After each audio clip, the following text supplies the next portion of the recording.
아멘. 좋으신 주님을 찬양합니다. 우리 좌우 앞에 있는 분들과 인사를 나눕니다. 반갑습니다. 환영합니다. 축복합니다. 오늘도 신실하신 우리 주님께서 크신 은혜와 사랑으로 우리들 가운데 함께 하실 줄 믿습니다. 우리 그런 기대를 가지고 오늘 사도행전 2장 말씀 함께 나누도록 하겠습니다. 신앙의 길을 걸어가다 보면 어느 때는 여러 가지 어려움 속에 또 힘든 일 속에 빠질 때가 있습니다.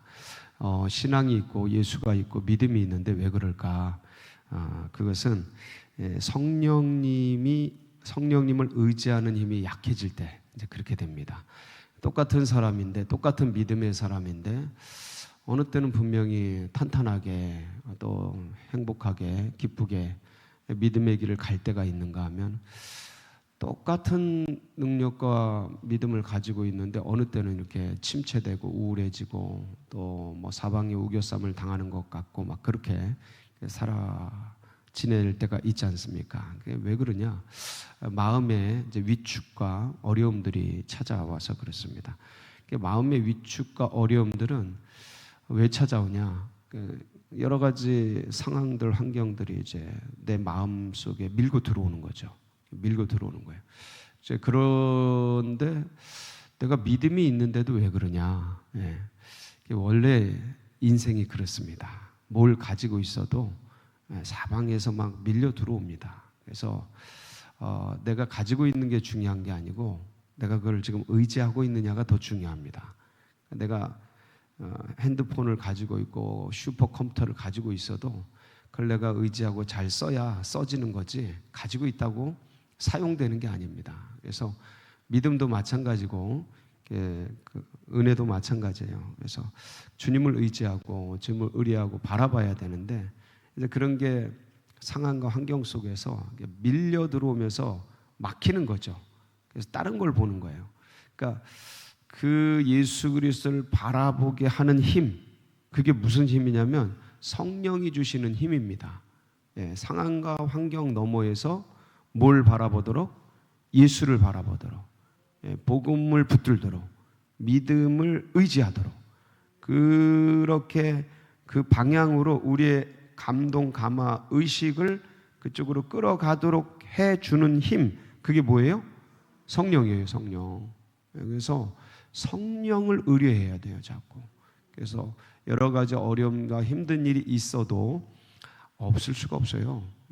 사람 사는데 뭐 육체 덩어리를 가지고 살아가는데 제가 늘 말씀을 드리잖아요. 하나님 눈에서는 이미 다 완벽하게 영혼육이 구원받은 인생일지라도, 왜냐하면 그분은 영원한 존재시니까, 종말에서 오시는 분이니까, 역사의 끝편에서 오시는 분이라 우리의 모든 걸 다 알죠. 영혼육이 구원받은 거, 주님 재림하실 때 우리의 구원받은 영과 육이, 부활한 육이 합쳐져서 완전한 존재가 된 걸 주님은 다 아시죠. 그분은 이미 끝나신, 그러니까 영혼 속에서. 근데 우리는 이 과정을 거쳐야 되잖아요, 아직. 그러니까 이 육을 가지고 있어서 그러거든요. 그러니까 이 어려움들을 나도 알고 너도 알고 주님도 다 아셔요. 그래서 이때 성령을 의지해야 된다. 그 성령을 어떻게 의지하자? 성령을 어떻게 받냐? 성령을 어떻게 누리냐? 오늘 이 말씀을 보면 베드로가 아주 목소리 높여서 외치잖아요. 목소리 높여서 외칩니다. 그래서 오늘 베드로의 외침을 같이 좀 듣고 성령을 오늘도 의지해서 힘을 얻고 나아가는 그런 복된 시간이 되시길 축복합니다. 33절, 32절 제가 읽지는 않았는데 32절, 33절 한번 보시겠습니다. 시작. 이 예수를 하나님이 살리신지라 우리가 다 이 일의 증인이로. 여기까지 볼게요. 이 예수를 하나님이 어떻게 하셨어요? 살리셨어요.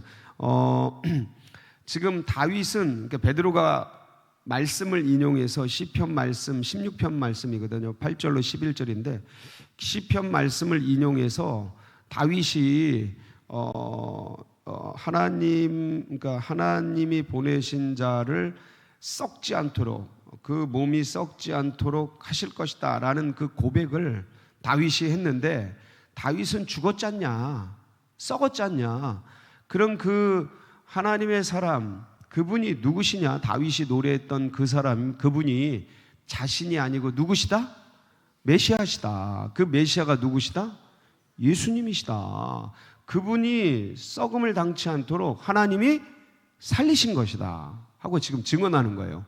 왜 말씀으로 증언하냐면 이제 우리가 어떤 삶의 현장에서, 전도의 현장에서 예수님을 증언하고 예수님을 증거할 때 그 사람들이 가장 이렇게 접근하기 쉬운 코드로 전해야 되는 게 가장 좋거든요. 유대인들은 말씀의 민족이에요. 어릴 때부터 말씀을 다 외워요. 그래서 그 말씀들이 친근하거든요. 그러니까 마태복음 보면 유대인들에게 복음을 전했던 마태복음이기 때문에 말씀들 인용이, 구약 인용이 굉장히 많이 나와요.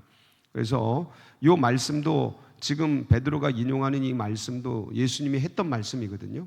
근데 이런 말씀들이 굉장히 많거든요. 그래서 말씀을 가지고 인용하는 거예요. 예. 그러니까 지금 현실에 내가 지금 전도하고 싶은 사람들이 말씀에 해박하다, 아니면 뭐 어떤 필요가 있다, 어떤 것이 있다, 그거로 접근하는 게 제일 그거로 같이 공유하는 게 제일 좋아요. 네. 그래서 여러분들이 하시고 있는 전도나 또 어떤 나눔이나 할 때 필요를 따라 가장 친근한 것을 하는 게 제일 좋다. 근데 유대인들은 말씀의 민족이기 때문에 지금 베드로가 구약의 말씀을 인용하는 거예요. 니네들이 알고 있는 그 다윗이 그런 시편에서 그렇게 얘기했지. 근데 본인은 죽었고 썩었지 않냐. 육체로 있는 걸 우리가 다 알지 않냐. 근데 본인이 말했던, 노래했던 그게 누구냐? 다윗이 선지자라. 그분이 메시아인데 그 메시아가 썩지 않고 부활할 것을 얘기한 거다. 근데 우리가 봤다, 우리가 증언한다. 예수님이 죽으셨잖냐? 근데 부활하셨다. 이 일에 우리가 증인이다. 그리고 그 예수님이 부활하시고 승천하셔서 하늘에 올라가셔서 지금 너희가 보고 있는 이 성령을 요엘이 예언한 말세에 내가 내 남종과 여종에게 부어주시겠다고 예언된 이 성령을 예수님이 승천하셔서 보내주신 거다 하고 말씀으로 설명을 해주는 거예요. 그래서 33절이죠. 오늘 본문 읽은 것이 시작. 하나님이 오른손으로 예수를 높이심에 그가 약속하신 성령을 아버지께 받아서 너희가 보고 듣는 이것을 부어 이게 증언하는 거예요. 증언. 그러니까 대단한 거죠. 그동안 이렇게 겁에 질리고 불안하고 하니까 위축돼 가지고 이 베드로도 유대인이기 때문에 말씀 훈련을 받았지 않겠습니까? 아무것도 생각이 안 나다가, 그리고 이게 욕심에 빠지고, 그리고 관점이 세속적인, 믿는 사람도 그래요. 세속적인 관점이 있으면 영적인 어떤 것들이 작동이 안 돼요. 영적인 하나님 나라, 그리스도의 나라, 교회의 역사, 영혼의 어떤 필요, 이런 게 안 보입니다. 믿음의 백성들도요, 예수 믿어도 자기 안에 욕심이 있고 딴 거에 관심이 있고 딴 거에 집중돼 있고 세상적인 일에 몰두해 있고 뭘 먹을까 뭘 마실까 그걸로 가 있으면 이쪽이 다쳐요. 그 베드로가 그렇게 겁이 있고 두렵고 막 그러다가 성령 받으면서 눈이 열린 거죠. 눈이 열리면서 말씀의 세계가 열린 거예요. 대단한 거죠. 그러면서 이제 말씀으로 증언하는데 또 한 번 더 인용하는 거예요. 또 한 번 34절 오늘 보면, 자 한번 볼까요? 34절 시작. 다윗은 하늘에 올라가지 못하였으나 친히 말하여 이르되. 다윗은 어디에 못 올라갔어요? 이 하늘은 어떤 하늘일까요? 예수님께서 내려오신 하늘이에요. 그러니까 아무도 올라가지 못한 그 하늘. 그 요한복음 3장 12절 13절에 보면 예수님이 그런 말씀을 하시잖아요. 요한복음 3장 12절 13절 한번 보실까요? 시작. 내가 땅의 일을 말하여도 너희가 믿지 아니하거든 하물며 하늘의 일을 말하면 어떻게 믿겠느냐. 하늘에서 내려온 자 곧 인자 외에는 하늘에 올라간 자가 없느니라. 이 하늘, 태초에 하나님이 창조하셨던 그 하늘, 가려졌던 그 하늘, 그러니까 이 하늘에서 내려오신 거예요. 그러니까 하늘 일을 너무 잘 알죠. 그래서 예수님이 내려오시면서 회개하라. 그게 하늘이에요. 그 천국이 하늘이에요. 예수님이 내려오신 하늘. 그러니까 그것이 가려졌던 세계를 예수님이 이제 보여주시는데, 그러니까 그 하늘로 올라가신 거예요. 다윗은 올라갔어요? 못 올라갔어요? 못 올라갔다 이거예요. 그런데 자, 다윗은 올라가지 못했잖아요, 여러분. 자, 근데 다윗이 뭐라고 말했어요? 이렇게 얘기했잖아요. 자, 한번 봅시다. 뭐라고 얘기했나? 주께서 내 주에게 말씀하시기를 내가 내 원수로 내 발등상이 되게 하기까지 너는 내 우편에 앉아 있으라 하셨도다 하였으니, 이게 이제 시편 110편 1절을 인용한 거거든요. 시편 110편 1절을 한번 볼까요? 예, 거기 보면 뭐라고 되어 있냐면 똑같이 되어 있어요. 시작. 여호와께서 내 주에게 말씀하시기를 내가 내 원수들로 내 발판이 되게 하기까지 너는 내 오른쪽에 앉아 있으라 하셨도다. 자, 이렇게 시편이 기록되어 있어요. 근데 이것을 지금 베드로가 인용하고 있잖아요. 야, 다윗은 하늘에 못 올라갔지 않냐? 근데 지금 말씀을 봐라. 하늘에 올라가 내 오른쪽에 앉아 있으라 라고, 하나님 우편에 앉아 있으라, 하늘에 올라간 자로 말씀하고 있지 않냐 하고 지금 설명을 했는데, 그럼 그건 다윗이 아니지 않냐? 다윗은 땅에 묻혀 있는데 그 하나님 우편에 앉아 계신, 내 오른쪽에 앉아 있으신 그분이 누구냐? 그 메시아다. 그 메시아가 누구냐? 예수님이시다 하고 지금 설명을 하는데, 이거 베드로가 어떻게 알았을까? 제가 보니까 마태복음 22장 41절 46절에 예수님이 이거를 설명을 해 주십니다. 이 부분에 대해서 한번 보실까요? 시작. 바리새인들이 모였을 때 예수께서 그들에게 물으시되 너희는 그리스도에 대하여 어떻게 생각하느냐? 누구의 자손이냐? 대답하되 다윗의 자손이니이다. 이르시되 그러면 다윗이 성령에 감동하여 어찌 그리스도를 주라 칭하여 말하되 주께서 내 주께 이르시되 내가 네 원수를 네 발 아래에 둘 때까지 내 우편에 앉아 있으라 하셨도다 하였느냐? 다윗이 그리스도를 주라 칭하였은즉 어찌 그의 자손이 되겠느냐 하시니 한마디도 능히 대답하는 자가 없고 그날부터 감히 그에게 묻는 자도 없더라. 자, 여기서 보면 이 말씀 속에서 보면 뭐라고 되냐면 41절 한번 보실까요? 42절 넘어갈까요? 자, 이제 너희는 그리스도에 대하여 어떻게 생각하느냐? 누구의 자손이냐? 그러니까 그리스도가 누구의 자손이냐? 다윗의 자손이잖아요. 다윗의 자손을 알고 있잖아요. 자, 그런데 보세요. 다윗의 자손인데 43절. 그러면 다윗이 이제 성령이 감동돼서 이 시편에 110편 1절에 말씀을 한 거예요. 뭐라고 말하냐면 그리스도를 주라 칭하여서, 자, 뭐라고 말하냐면 44절 거기 보면 주께서 내 주께, 저 주께서 내 주께, 저 주는 하나님이에요. 하나님, 주 앞에 주는 그 내 주께는 뭐예요? 그리스도의 그리스도. 자, 그리스도에 대하여 이르시되 내가 네 원수를 내 발 아래에 둘 때까지 내 우편에 앉아 있으라. 그러니까 그리스도에 대해서 말하는 거죠. 자, 앉아 있으라 하셨도다. 이렇게 얘기를 한 거야. 하나님이 그리스도에 대해서 이렇게 얘기했어요. 자, 그래서 45절 다윗이 그리스도를 뭐라고 칭해요? 주라 칭하였은즉 어찌 그의 자손이 되겠느냐? 그러니까 주님이 있으시니 이미 있으신 분을 주라고 칭하는 거 아니냐? 근데 어떻게 자손이 되겠느냐? 이미 있으신데.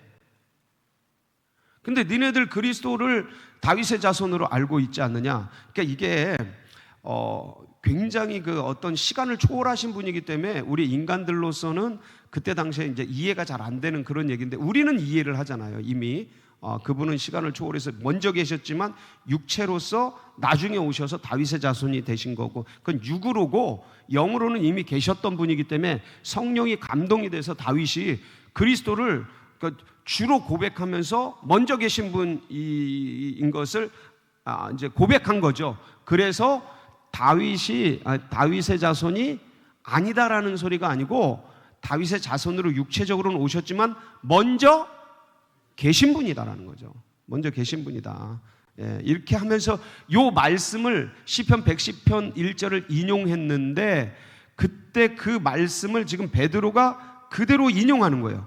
인용하면서 보좌 우편에 그 주님이 메시아가 그리스도가 앉아 계신다. 그분은 그러니까 부활하셔서, 자, 앉아 계시려면 부활하셔서 뭐 해야 돼요? 승천하셔야죠. 부활 승천하신 분이 그리스도다. 근데 지금 다윗은 어디에 있어요? 땅에 묻혀 있으니 메시아가 아니지 않느냐. 다윗은 바로 그 부활 승천하신 분이 누구시다? 예수님이시다라는 거예요. 이걸 논증하는 거예요, 말씀으로.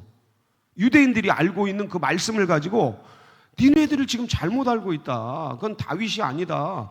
그 보좌 우편에 올라가시려면 부활 승천하셔야 되는데 너희들이 지금 예수를 죽였지 않냐. 근데 그분이 진짜 부활하셨고 그리고 우리 앞에서 승천하셨다. 그 다윗이 예언하고 말씀한, 선지자로 말씀한 그분이 메시아인데 그 메시아가 누구다? 예수다. 이걸 논증한 거. 야, 대단한 거 아니에요? 그러니까 이 말씀을, 구약의 말씀을 다 이렇게 뽑아가지고 예수께 딱 맞추는 거예요. 그러니까 상황, 환경, 내 삶에 일어나는 여러 가지 일들을 주님의 영의 관점으로 딱 봐서 이거 주님이 하셨어 라고 간증하는, 여러분, 그런 눈이 열리길 축복합니다. 이게 똑같은 거예요. 지금 상황 환경 속에서, 말씀 속에서 하나, 상황 환경 속에서 하나, 이게 능하신 분들이 있어요. 그게 성령의 감동, 감화가 많은 거예요. 그걸 자꾸 하셔야 돼. 그냥 일어났나 보다, 그냥 삶이 일어났나 보다, 뭐가 됐나 보다, 그냥 그렇게 하면, 아니, 똑같은 은혜 속에서, 주님의 보호 속에서, 성령의 그 놀라운 인도 속에서 살아가는데 그거에 대한 감동, 감화가 아무것도 없고 그냥 무미건조하게 살아가는 거야. 믿음 없는 건 아니에요. 근데 주님의 역사하심이 느껴지질 않아요. 근데 그걸 느끼면서, 고백하면서, 간증하면서 그렇게 살아가면 모든 게 다, 숨 쉬는 것도, 의식이 깬 것도, 그냥 존재하는 것도 전부 감동, 간증, 고백, 입술을 열면 은혜. 여러분, 그렇게 사시게. 그 깨 있는 거예요, 의식이. 이 영과 연결되어 있는 거예요. 그러면서 베드로가 뭐라 그래요? 자, 36절 시작. 그런즉 이스라엘 온 집은 확실히 알지니 너희가 십자가에 못 박은 이 예수를 하나님이 주와 그리스도가 되게 하셨느니라. 여러분, 여기서 주와 그리스도가 되게 해요. 주와 그리스도. 주 그리스도 예수. 이전 주, 여기서 말하는 주는 뭐냐면 여호와란 뜻이에요. 하나님이란 뜻이에요. 그러니까 주인이란 뜻을 넘어서 지금 이 베드로가 그리스도가 되게 하셨다, 예수가 그리스도가 되게 하셨다를 넘어서 해당하는 완전 신성 모독죄에 해당하는 그 예수가 누구시다? 하나님이시다. 주시다. 이게 키리오라고 했는데 이게 하나님이란 뜻이에요. 구약 여호와란 뜻이에요. 여호와. 이거 유대인들에게는 이거 미쳐 날뛰는 언어거든요. 왜 이슬람 애들 알라를 뭐라 하면 신성 모독죄로 그냥 막 폭파시키고 막 그러잖아요. 목숨을 버리면.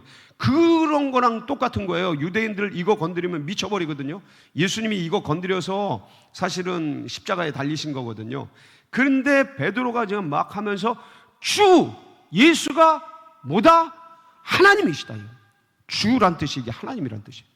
예수가 하나님이시고 뭐다? 그리스도시다. 메시아다. 이 말을 들으면, 자 보세요. 그러니까 이게 하나님의 감동, 감화가 어떻게 움직이느냐에 따라 달라. 그러니까 내가 지금 막 복음을 전하고 은혜를 전하고 간증을 하고 그 다음에 별걸 다 동원해서 뭘 했어. 내가 뭔가를 목회를 하고 여러분이 어떤 장로로서 또 이렇게 장로님 계신데 장로로서 또 권사로서 안수집사로서 성도로서 뭔가를 했어. 이 뭔가를 주를 위해 하고 누구를 위해 한 게 은혜로 작동하느냐 아니면 적대적이 되느냐, 이게요 한 끗 차이야, 한 끗. 그러니까 나는 진실되게 했는데 그거로 만족하죠. 자, 근데 이게 은혜로 역사하느냐 아니면 이게 한 그릇이냐, 이 하나님의 물꼬를 트는 거예요. 하나님이 하신다니까. 제가 이 얘기를 하는 이유는 베드로가 이렇게 목숨 걸고 증언을 했잖아요. 자, 근데 37절 보세요. 37절 시작. 그들이 이 말을 듣고 마음에 찔려 베드로와 다른 사도들에게 물어 이르되 형제들아 우리가 어찌할꼬 하거나. 자, 그들이 이 말을 듣고 마음에 뭐해? 찔려. 자, 마음에 찔렸어. 근데 마음에 찔렸는데, 자, 사도행전 7장 54절. 이거 스데반이 말씀을 전한 거거든요. 예수가 그리스도라고 전한 거예요. 스데반이. 사도행전 7장 54절 시작. 그들이 이 말을 듣고 마음에, 자, 마음에 찔렸어. 이쪽에도 베드로가 전했는데도 마음에 찔렸어. 스데반이 복음을 전했는데 마음에 찔렸어. 자, 근데 베드로는 마음에 찔린 게 어떻게 움직여요? 은혜로 움직이잖아요. 다 은혜인데 긍정적으로 이렇게 사람들에게 변화를 일으키고 예수님을 믿고 싶어요. 그래, 어떻게 해야 돼요? 이렇게 움직이잖아요. 자, 스데반은 어떻게 움직여요? 자, 보세요. 그 말씀을 보세요. 마음에 찔려. 그를 향하여 뭘 가라? 이를 갈잖아요. 그리고 돌로 쳐 죽이잖아요. 이게 똑같은 증언이잖아요. 똑같은 진실된 마음으로 주님을 위해서, 하나님 나라 위해서 했는데, 누구는 3,000명이 돌아오고 누구는 돌 맞아 죽고.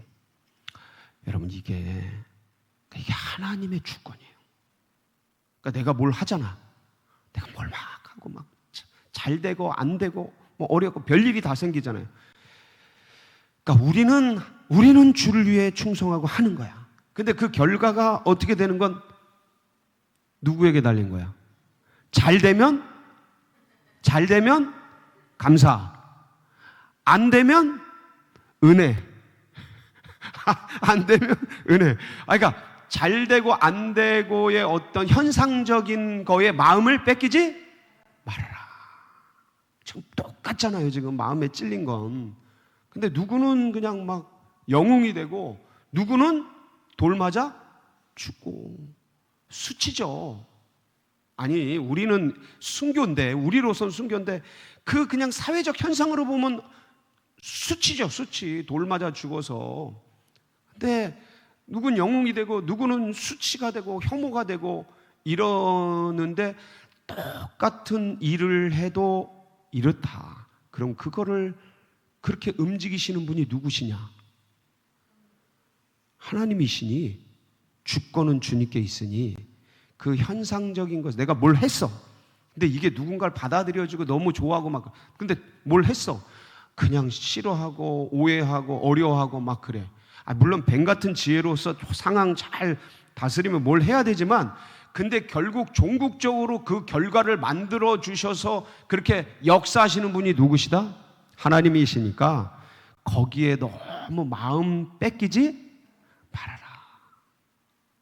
그냥 주님 바라보면서 일희일비하지 말고 꾸준하게 그 길을 걸어가라. 전도자들이요, 믿음의 사람들이요, 그 3,000명, 5,000명 불러일으키는 건 하나님의 역사고, 돌 던져지는 것도 내가 받을 몫이면 또 내가 받아들이고, 그래서 내가 돌 맞고 내가 뭐 욕먹고 뭐 해도 진실되게 했는데 그래도 이게 아직 때가 이르지 않았나 보다. 그리고 또 받고, 그걸 다 받고, 돌 다 받아. 던져 다 받고 또 묵묵하게 주님 향해 충성스럽게 그 길을 가야. 오늘도 이 믿음의 길이 주님과 동행하는 그런 성령의 은혜가 있는 복된 길이 되시길 축복합니다. 같이 기도하시겠습니다. 합심해서 기도하실 때, 하나님, 오늘도 우리 연약한 환우들, 고난받는 분들, 연로하신 분들 주님 지켜주시고, 그리고 돈천동 시대 하나님께서 정말 예비하신 축복으로 열어주시고, 하나님 오늘도 성령으로 우리를 무장시켜 주시옵소서. 우리 사모하면서 주여 부르짖고 기도하며 나갑니다. 부르짖습니다. 주여, 주여.